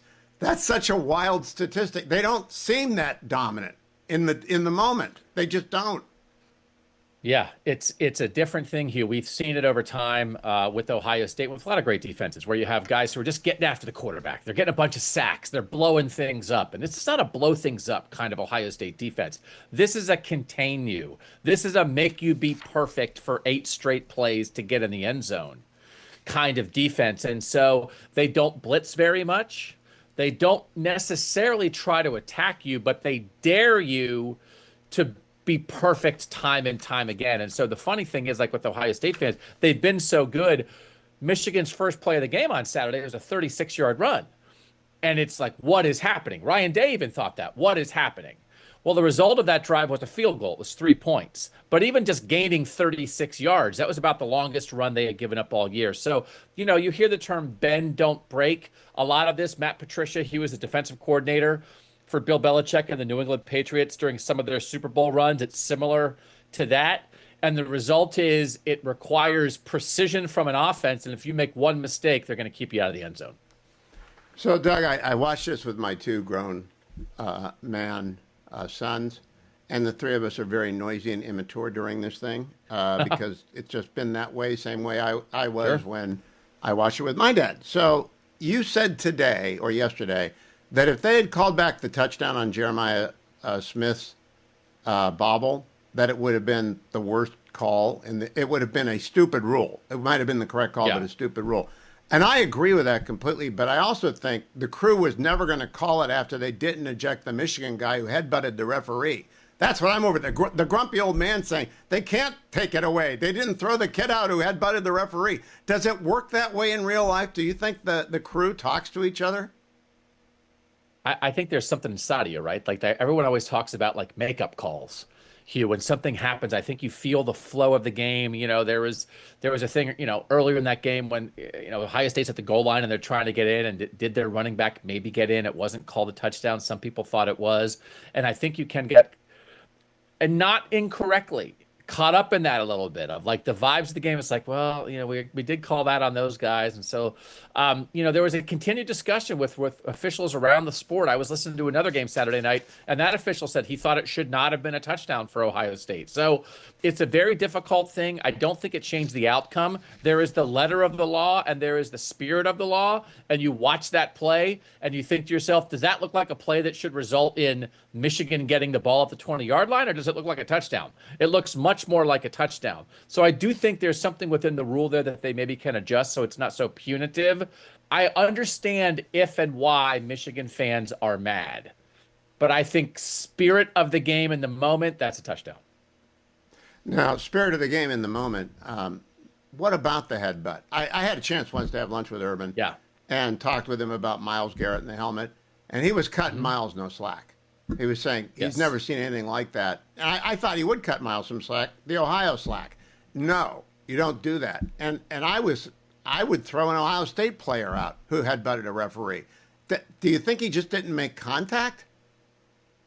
I thought he did make contact, and it's hard, Hugh, because a lot of times officials say they're not trying to govern intent. They say, we don't know intent. We can't read somebody's mind. So, for instance, on targeting calls, in the flow of the game, if you lower your helmet or if you strike somebody when they're defenseless, if you hit them up high, it's targeting. Did you mean to do it? Did you try to do it? Was it your intent to do it? A lot of times they'll say, well, we can't judge that, so we aren't going to even get into that. Did it happen or not? So I think the ref did get headbutted. So did the player mean to do it? People say he was trying to explain to the official that, well, Ohio State's headbutting me this way. And like he was trying to show him that it wasn't out of anger. But it's like, well, are we here to judge intent or not? So it's the hard thing about this, Hugh, and you see it. When they show the pregame highlights of the history of Ohio State. Pause right here. I want people to pause and roll it back a little bit. I want people to hear this because when Doug explained what he's about to explain, it never occurred to me before. That's why I like listening to the Bill and Doug show because they think about stuff that's third level for fandom. Like me, I'm just a fan, just a civilian, just a fan. And he makes a point coming up. So roll it back just a second, and we'll run the rest of it. We had no fun last year in the game. Michigan won its fourth over Ohio State. We had a lot of fun this year. Michigan lost to Ohio State. Ohio State winning 27-9. And Doug, 12 million plus people watched the game. 12 million people. A college football game between Ohio and Michigan because it's the game, the most intense rivalry in all of sport. Here's part of the ending of my interview with Doug Lesmerises about the game. The hard thing about this, Hugh, and you see it, when they show the pregame highlights of the history of Ohio State, Michigan, and why this rivalry is the greatest in college sports, what do they show? They show fights. They show fights. Oh, they show Woody with the marker. Anger. They show, yeah. You know, they show guys pushing it. Like they show this in the middle of the game. They show things that are penalties. They use the penalties. Once the penalty is in history, then it's cool. But like in the moment, it's supposed to be wrong. So I do think sometimes this rivalry sends mixed messages to its own players. It's like, hey, you know, you can't do this stuff. But by the way, if you do it, we're going to put you in the highlight reel for 20 years. If you do this, because that's what Ohio State, Michigan is. And I do think maybe what Ryan Day is doing is maybe Ryan Day is trying to change the tenor of that a little bit. That he had also said after the game, it's not about how much hatred you have for the opponent, it's how much love you have for your teammate. And so I don't know. You don't want to diminish the greatest rivalry in college football, but also that's not a bad message. You're also right. When people talk about Tom Darden, he's a great defensive back for the Browns, but he also climbed up the back of the Ohio State receiver and didn't get called on it. And we remember that, people who grew up during that era. Let me ask you about something I think you said. The Ohio State club is conducting itself with the professionalism of the NFL. Is that a good thing, and is that going to spread? So we talk a lot about the NFLization of college football, Hugh, and that makes it more about the game and its focus, and it's less about the pageantry and that kind of thing. And I think what Ryan Day was saying with this team is that's what this team needed. He talked about business-like approach a lot. So I was just telling stories of, you know, back in the day when Jim Tressel was the head coach, we'd talk to 15 players the week of the Ohio State-Michigan game, and we'd be asking every player, how much did your grandma hate Michigan? Right? And that they were contributing to that. They were eager to talk about that. And there was none of that this week. So college football cannot lose the pageantry and the passion that separates it from the NFL. You must keep rivalries going. But I did say this, if that's going to be the approach of the players and the team, these players are making money now. It's a longer season. You know, you play a bunch of games after Ohio State, Michigan. It used to be the last game, then you played one bowl, right? So you have to keep your powder dry a little bit. Then it's on us. So if the players want to be focused and businesslike, I think that's okay. If they play their best on Saturday, the fans will handle that. Then it's on the media and it's on the fans. We'll keep the passion and the pageantry going. We'll tell the stories. We'll ask fans, what did your grandma think of Michigan? We don't have to ask players because we can't lose that. We can't lose the history. But if the players are focused on winning in this era, I think that's okay. I've got a couple more questions, a pure football question for you. Sure.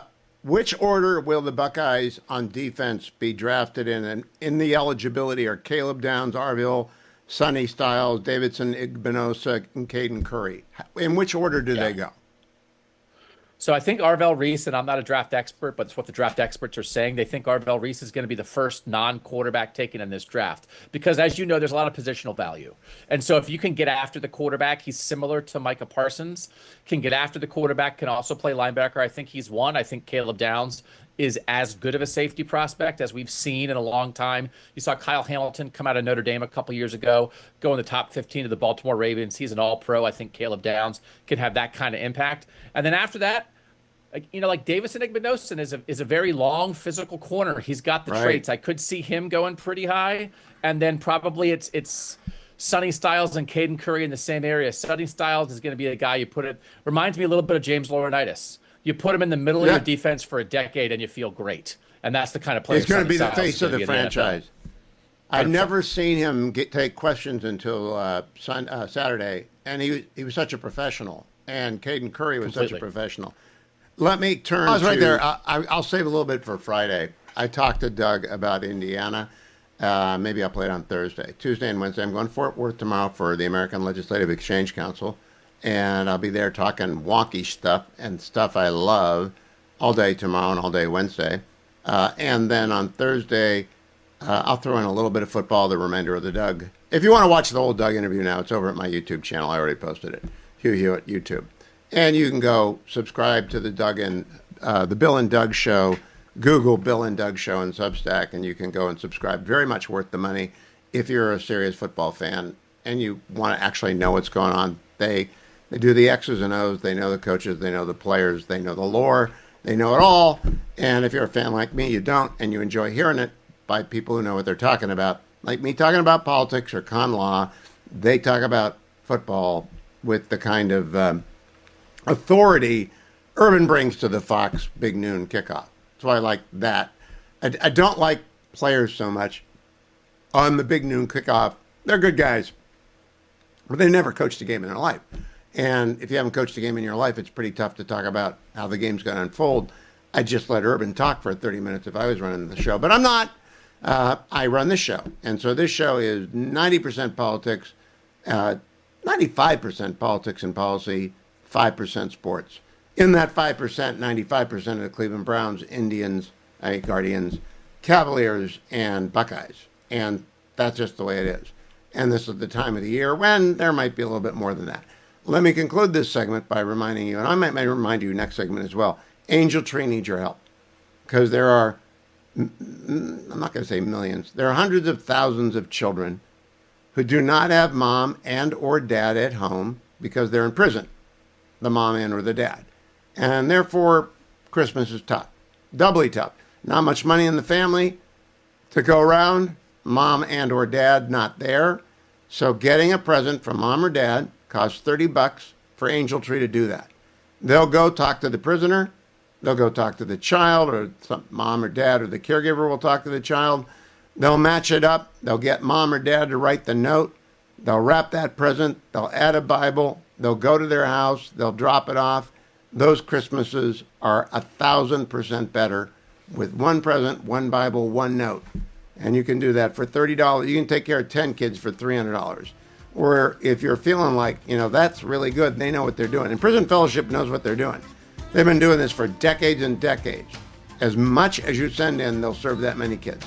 And thank you in advance for that. The banner's over at HughHewitt.com. Easiest way to make a donation, HughHewitt.com. I'm going to post the rest of Doug LeMarie's interview, which I conducted before the show, over at my YouTube channel, which I hope you have liked and subscribed. You should listen to it. I think he's one of the very best voice talents and sports analysts in America, and Bill Landis, one of the best ball guys in America.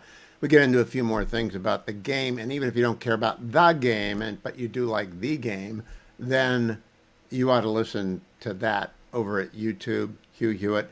And if you liked and subscribed that, I would appreciate it. You might want to actually, it's free. You just like and subscribe to Hugh Hewitt over at YouTube. But if you want the Doug and Bill Show, Google Doug and Bill Show Substack. It will take you right there. And it's well worth it. I tell you, it's so much worth it. So is WebRoot Total Protection.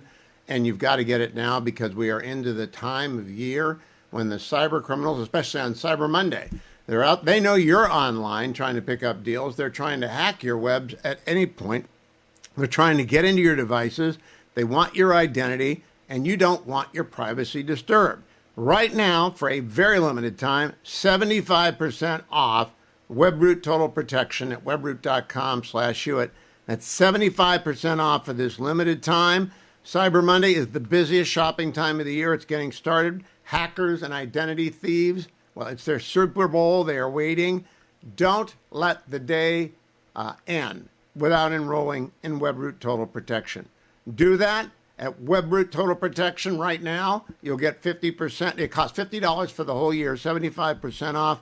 But you got to go to webroot.com/Hewitt. That's 75% off for a limited time, $50 for an entire year. webroot.com/Hewitt. Also want to remind you that right now at HughHewitt.com, we are collecting donations for Angel Tree. And I'm asking you, please be as generous as possible. We're trying to get thousands of kids Christmas presents and connected to their moms and dads who are in prisons across the United States. No fault of the child that they do not have mom or dad there to give them the present. But Prison Fellowship has run the Angel Tree Ministry for decades. It is their most successful, most wonderful ministry. People love it, but it doesn't run just because you want it to run. It runs because you give $30, which takes care of one child, a gift, a Bible, a personal letter from their mom or dad in jail or prison. They get delivered on Christmas or Christmas Eve. It lights the kids' eyes up. The banner is at the top of HughHewitt.com. And please don't forget Relief Factor. I'm in the Relief Factor studio. I'm feeling almost back to normal after all 7 grandkids for the holidays. And almost is because of Relief Factor. I told you about it earlier in the show. But right now, if you made a mental note that it really did work that quickly, then go and call 1-800, the number 4, and the word relief. I could not move on Saturday morning. Could not move. I'm fine. And I'm taking the dreaded overhead bin on tomorrow because of Relief Factor, which you can get started on with a starter pack for $19.95 when you call 1-800, the number 4, and the word relief, 1-800-4-RELIEF, or head over to their website, relieffactor.com, relieffactor.com. Look for that introductory special. It's less than $1 a day, $19.95. Thank you, Adam Harley. Thank you, Adam Harley. Thank you, Generalissimo. Talk to you all tomorrow from Fort Worth, Texas at the ALEC convention. Don't miss it.